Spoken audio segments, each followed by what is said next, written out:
Waalaikumsalam. Bapak dan Ibu Dewan Guru yang saya hormati dan saya banggakan, syukur alhamdulillah. Juga Bapak Ketua Komite sebagai perwakilan dari orang tua siswa hadir yang saya hormati juga.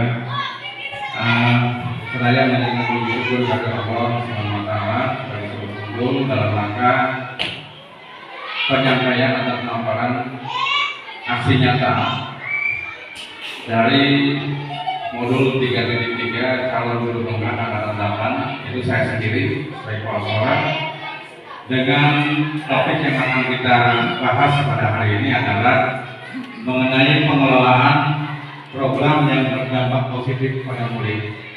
Ini judul dari modul 3.3. Maksudnya apa? Jadi pada pertemuan kali ini kita akan membahas dan akan pikirkan bersama, rencanakan bersama bagaimana membuat satu program untuk menumbuhkan pengelolaan program yang berdampak pada murid. Dan sebelumnya, marilah kita awali kegiatan ini dengan bersama baca basmalah. Selanjutnya, ini perlu dipahami bersama. Sebetulnya apa sih kepemimpinan murid itu? Nah, ini sudah saya siapkan muridnya. Kepemimpinan murid adalah konsep kepemimpinan sebenarnya berakar pada prinsip bahwa murid memiliki kemampuan dan keinginan untuk secara positif mempengaruhi kehidupan mereka dan dunia di sekitar mereka. Kepemimpinan murid dapat dilihat sebagai kapasitas untuk menetapkan tujuan, melakukan refleksi dan bertindak secara bertanggung jawab. Jadi sebetulnya murid itu mampu menjadi seorang pemimpin. Ini kriterianya. Kepemimpinan murid adalah tentang murid yang bertindak secara aktif dan membuat keputusan serta pilihan yang bertanggung jawab daripada hanya sekedar menerima apa yang ditentukan oleh orang lain. Jadi mereka selayaknya adalah seyogianya adalah murid yang sudah memiliki bakat dan kemampuan, sehingga mereka sendiri nanti yang akan memutuskan dan mempertanggungjawabkan apa yang menjadi keputusan murid. Selanjutnya, masih definisi dari kepemimpinan murid.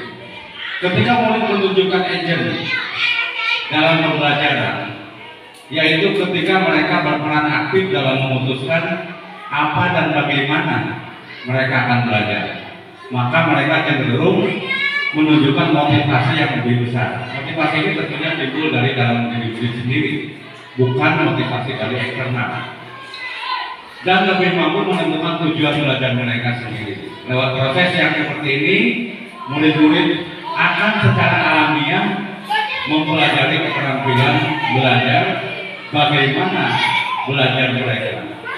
Keterampilan belajar ini adalah sebuah keterampilan yang sangat penting, yang dapat dan akan mereka gunakan sepanjang hidup mereka dalam rangka mengimplementasikan pembelajaran sepanjang hayat. Selanjutnya, apa itu pengelolaan program yang berdampak positif pada murid? Program yang memberikan kesempatan kepada murid untuk mengembangkan kapasitasnya dalam mengelola pembelajaran mereka sendiri, sehingga potensi kepemimpinannya dapat berkembang dengan baik.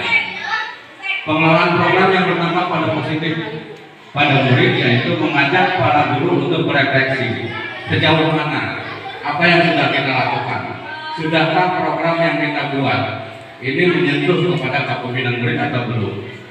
Program-program sekolah, baik program intrakurikuler, co-kurikuler dan ekstrakurikuler, dapat mendorong kepemimpinan murid. Di kita yang baru berjalan itu adalah program ekstrakurikuler, yaitu kegiatan pramuka. Ini diharapkan intrakurikuler di dalam pembelajaran.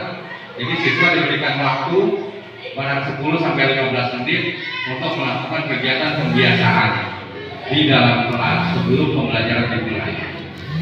bisa 10, bisa 15 menit. Apa kegiatannya? Bisa dengan kegiatan literasi atau membaca.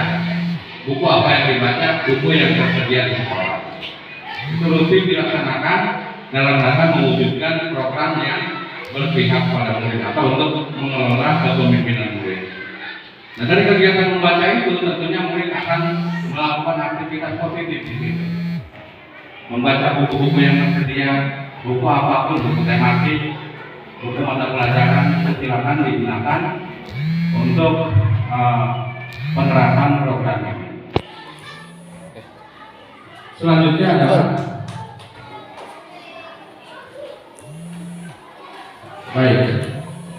Untuk sementara